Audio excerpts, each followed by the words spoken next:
ఆనాడు చిన్నజీయర్ స్వామి గారు, మా గౌరవం ఉంది స్వాముల మీద, మేము స్వాములకు వ్యతిరేకం కాదు, కానీ ఎక్కడి వారు మీరు ముఖ్యమంత్రి అయిన తర్వాత ఏకంగా ముఖ్యమంత్రి సీట్లో ఆయన్ని కూర్చోబెట్టినప్పుడు మీకు తెలంగాణ ఆంధ్ర సెంటిమెంట్ కనబడలేదా అని అడుగుతా ఉన్నాను. నేను మళ్ళీ చెప్తా ఉన్నాను, చిన్నజీయర్ స్వామితో మాకేం విభేదం లేదు, మాకేం వారి మీద కోపం లేదు, మాకు ఆయన అంటే గౌరవమే. కానీ ఆనాడు మరి ఈ ప్రాంతం కానీ చిన్నజీయర్ స్వామి వారికి మీరు కుర్చీలో కూర్చోబెట్టినప్పుడు ఈ సెంటిమెంట్ మీకు గుర్తురాలేదని అడుగుతా ఉన్నాను. ఇవాళ నిన్న తెలంగాణ గేయం అందశ్రీ రాసిన గేయాన్ని 2014 ముందు 2014 తర్వాత పొగిడిన మీరు ఎందుకు 10 ఏళ్ళు దాన్ని జాతీయ గీతంగా చేయకుండా ఉండిపోయినారు? దాంట్లో మతలబేంటో ఇలా ప్రజలకు తెలవాలి. మంచి గీతమని మీరే అన్నారు, మీరే పొగిడినారు, మీరే రాయించినన్నారు. మరి ఆనాడు మీరు ఎవరితో పాటించినారు? ఆ పాట ఎవరితో పాటించినారు?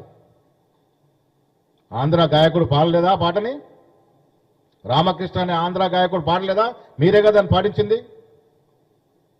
మరి ఇవాళ అందశ్రీ రాసిన గేయాన్ని మొదటగా గుర్తించి దీనికి తగు గౌరవం రావాలని కోరుకున్నది ఎవరు? ఆనాడు పిసిసి అధ్యక్షుడు రేవంత్ రెడ్డి గారు. సంవత్సరాల క్రితమే మేము జూన్ 2న ఈ గీతాన్ని ఆలపించినాం, 2 సంవత్సరాల క్రితం. ఇవాళ ఏదైతే రాష్ట్ర గీతంగా చేయబోతున్నామో జయహో తెలంగాణ పాటని 2 సంవత్సరాల క్రితం మేము గాంధీ భవన్లో దాన్ని ఓన్ చేసుకున్నాం, కాంగ్రెస్ పార్టీ పరంగా ఓన్ చేసుకున్నాం. ఇది మన జాతీయ గీతం కాబోతా ఉందని, మన రాష్ట్ర గీతం కాబోతా ఉందని. ఈనాడు ఆ గేయాన్ని గుర్తించి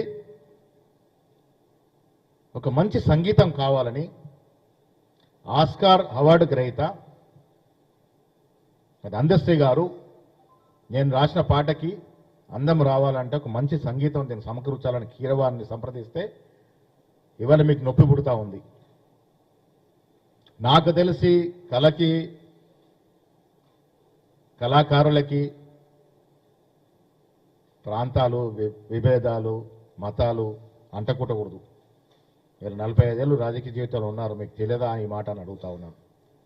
ఒక గొప్ప కళాకారుడు, సంగీత విద్వాంసుడు కాబట్టే కీరవాణితో ఆ సంగీతాన్ని పెట్టాలని అందశ్రీ గారు, మా ఆలోచన కాదు అది, అందశ్రీ గారి ఆలోచనకు అనుగుణంగా దానికి సంగీతం సమకూరుస్తే మీరు ఇవాళ నానా యాగి చేస్తున్న మీరు, నేను ఇంకా ఉదాహరణ చెప్తాను. ఆనాడు ఏ విధంగా మీరు తెలంగాణ సాంప్రదాయాన్ని మంటగలిపారు.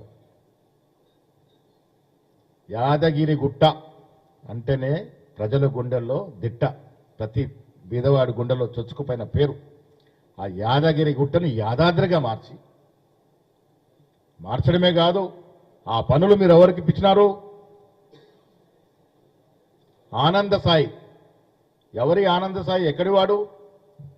యావత్ యాదగిరి గుట్ట నిర్మాణ పనులన్నీ సమీక్షించి నిర్వహించిన వ్యక్తి ఆంధ్రవాడు కాదా? ఆనాడు గుర్తుకు రాలేదా మీరు?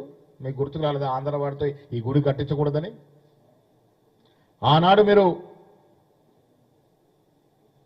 బ్రాండ్ అంబాసిడర్లుగా ఎవరు నియమించినారు? మొదట్లో 2014 తర్వాత సినీ నటి సమంత ఎక్కడి వారు?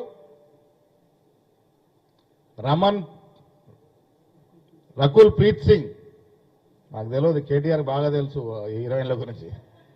రకుల్ ప్రీత్ సింగ్ ఎక్కడి వారు? మంచు లక్ష్మి ఎక్కడి వారు? పుల్లెల గోపిచంద్ ఎక్కడి వారు? వీరి పట్ల మాకేం ఇది లేదు, మాకేం విభేదం లేదు, వాళ్ళతో ఏం ఇది లేదు. కానీ వారిని ఆనాడు మీరు బ్రాండ్ అంబాసిడర్గా నియమించుకున్నప్పుడు అప్పుడు ఆంధ్ర తెలంగాణ గుర్తుకు రాలేదా కేటీఆర్? మీరు చేసే ఒకటి, మేము చేసే ఒకటి.